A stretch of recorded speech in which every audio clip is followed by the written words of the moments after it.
Datuk Seri Anwar Ibrahim menyumbangkan sebanyak 260 ekor lembu korban kepada Parlimen Pematang Pauh bersempena dengan Aidiladha tahun ini bagi membantu golongan memerlukan. Datuk Seri Anwar berkata ibadah korban membawa mesej besar mengenai ketaatan kepada Allah Subhanahu Wa Taala, semangat pengorbanan dan daya juang dalam kehidupan. Sebanyak 155 ekor lembu diagihkan menerusi program korban madani di 3 kawasan Dewan Undangan Negeri Don dalam parlimen berkenaan, iaitu Don Seberang Jaya sebanyak 54 ekor, Don Penanti 67 ekor dan Don Pematang Pasir 34 ekor, manakala 105 ekor lagi disumbangkan kepada Masjid Daerah Seberang Perai Tengah. Itu paksi keimanan kita supaya berpaut pada Allah SWT. Tetapi keimanan itu juga menuntut pengorbanan, keyakinan yang kita selalu dengar, wala takhaf wala tahzan innallaha ma'ana.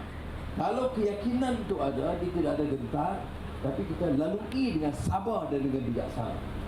Mudah-mudahan semangat korban itu harus ada. Datuk Seri Anwar berkata satu pendekatan baharu diperkenalkan dalam pelaksanaan korban tahun ini apabila peserta yang berkemampuan turut menyumbang sebahagian kos bagi menjayakan ibadah berkenaan. Beliau berkata kaedah itu memberi lebih penghayatan kepada peserta tentang erti ibadah korban kerana turut menyumbang secara langsung dalam menjayakannya.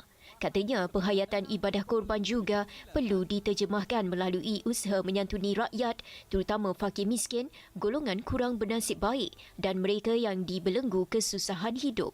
Menyentuh mengenai isu peruntukan lembu korban yang menjadi bualan, Datuk Seri Anwar yang juga ahli Parlimen Tambun secara berseluruh menyatakan beliau turut menyalurkan bantuan yang sama di Parlimen Tambun, namun Pematang Pauh sentiasa mempunyai tempat yang istimewa di hatinya. Terdahulu pada majlis agihan lembu korban bagi Don Pematang Pasir di Masjid Al-Falah, Pengkalan Tambang, Perdana Menteri turut membawa anak dan cucunya bagi menyantuni masyarakat setempat.